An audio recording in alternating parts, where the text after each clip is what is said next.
एक बहुत अच्छा कार्यालय हम मेंटेन करते हैं।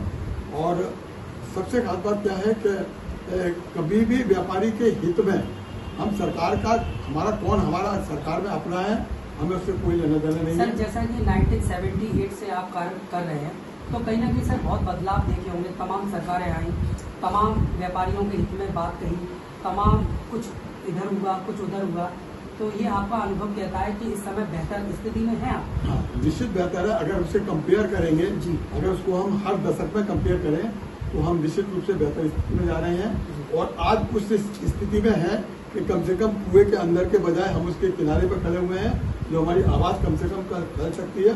एक टाइम होता कि हम कुएं के अंदर थे, आवाज़ हमारी वही रही। सर आपको बहुत बहुत धन्यवाद, शुक्रिया। देखिए हमारे जो प्रदेश अध्यक्ष थे व्यापार मंडल उत्तर प्रदेश के BS गुप्ता जी, उनसे बातचीत की, उन्होंने सरकार का धन्यवाद दिया और कहा जब भी प्रॉब्लम्स होती है तब प्रशासन हमारे साथ रहता है। पिछली सरकारों के मुकाबले इस बार हम काफी बेहतर और अति सुरक्षित महसूस कर रहे हैं। तो ये एक बहुत अच्छी बात है, एक बहुत बड़ा पैगाम है, ये लॉ एंड ऑर्डर के रिगार्डिंग एक अच्छा पैगाम है कि व्यापार मंडल का पूरा फुल सपोर्ट और प्रशासन का सपोर्ट इनको मिल रहा है।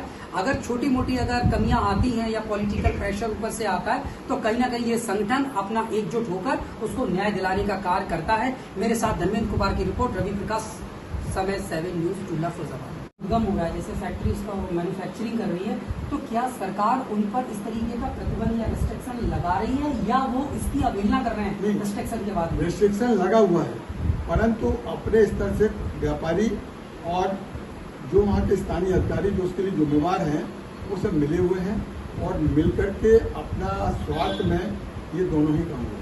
सर मैं समझता हूँ कि जब आप प्रदेश अध्यक्ष हैं तो व्यापारी लोगों की आपके पास कुछ फरियाद भी होती होगी, कुछ प्रॉब्लम्स भी होती हैं। क्या कुछ ऐसा भी है कि कुछ व्यापारियों को कुछ अधिकारी प्रताड़ित कर रहे हैं या उनका शोषण कर रहे हैं, यद्यपि वो अपनी जगह बिल्कुल ठीक है, कागजी तौर पर वो अपने आप को बहुत सुरक्षित और अपने आप को बिल्कुल लीगली समझते हैं, बाद भी उसके कहीं ना कहीं प्रशासन के जो लोग हैं या कुछ अन्य उससे जुड़े हुए मतलब उसी डिपार्टमेंट के लोग हैं, क्या ऐसी खबरें भी आपको मतलब सुनने में आई हैं कि मतलब कुछ व्यापारी लोग प्रताड़ित हो रहे हैं या उनको अनावश्यक तौर पर भ्रष्टाचार के तौर पर कुछ लेना देना पड़ता है? क्या ऐसी शिकायतें हैं आपके पास?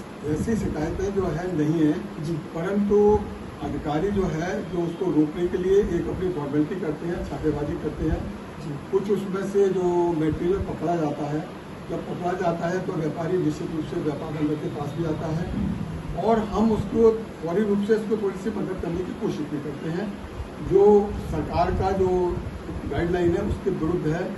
सामाजिक रूप से भी इसका आज से जो है 5 साल पहले हुआ, परंतु उसमें जो है जिस वक्त वो कल्याण बोर्ड का गठन हुआ तो उसके जो कमान है वो व्यापारियों के बजाय जो राजनीतिक फीस बल थे उनको सौंपी गई।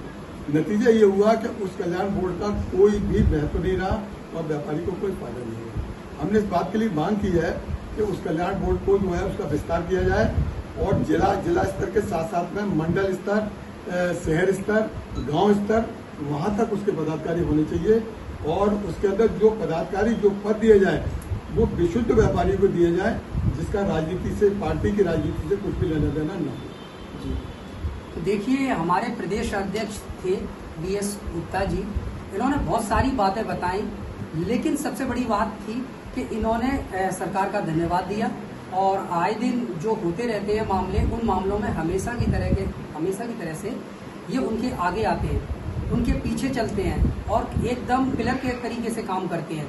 ये बात मानो कि एक पिछली सरकारों के मुकाबले इस सरकार में इनको काफी राहत है, इसलिए इनकी तरफ से उनको बहुत बहुत धन्यवाद। और हमारे जो प्रदेश अध्यक्ष जी हैं आए दिन तमाम इस तरीके की जो घटनाएं हैं, दुर्घटनाएं, सर दुर्घटना के बारे में कुछ कहना चाहेंगे? अगर कुछ होता है जैसे व्यापारी बहुत सारा कैश लेके जा रहा है, ला रहा है, ले जा रहा है, लुट जाता है, हत्या हो जाती है, तो उस दरमियान क्या आपको उस तरीके की मतलब राहत मिलती है? भाई, परंतु डीपली कभी व्यापारी को समझा नहीं है। इस बात को मांग हम करते हुए बहुत टाइम से चले आ रहे हैं कि आप व्यापारी को सम्मान दीजिए, राजनीतिक भागीदारी अगर न दे सके मत दीजिए, परंतु उसको ऐसा लगे कि हमारी बात की सुनवाई होती है और जो वर्तमान प्रतिनिधि है वो व्यापारी प्रतिनिधि हैं, ऐसा आवाज होना चाहिए। आवाज जब होगा जबकि व्यापारी को प्रैक्टिकली उससे कुछ। सर हाल ही में उप मुख्यमंत्री केशव प्रसाद मौर्य जी जब फिरोजाबाद पहुंचे तब आपने कुछ ज्ञापन बतौर क्या लिखा, जरा थोड़ा बताएंगे क्या मांगे थे? मैं जो है मैंने एडवांस में ही इस बात को जो पार्टी से सेट कर लिया था कि मुझे ज्ञापन देना है और मुझे बोलने का मौका दिया जी। पार्टी ने मेरे को दोनों ही मौके दिए। मैंने ज्ञापन भी दिया और अपनी बात भी मंच के माध्यम से कही। ज्ञापन का मुख्य उद्देश्य एक ही है कि जो अधिकारी है, एक बात हम जो महसूस करते हैं कि जो अधिकारी है वो थोड़ा सा व्यापारी के प्रति संवेदनशील नहीं है जी। इस बात में कहने में दो राय नहीं है। दूसरी जो हमारी पॉलिटिकल भागीदारी है, मैंने इसमें एक और मांग करी है। एक हमारा व्यापारी कल्याण बोर्ड का हमने गठन करवाया था। ये हमारे ही प्रयास से आज से जो है 5 साल पहले हुआ, परंतु उसमें जो है जिस वक्त वो कल्याण बोर्ड का गठन हुआ तो उसके जो कमान है वो व्यापारियों के बजाय जो राजनीतिक फीस बल्ब थे उनको सौंप दी गई। नतीजा ये हुआ कि उस कल्याण बोर्ड का कोई भी महत्व नहीं रहा और व्यापारी को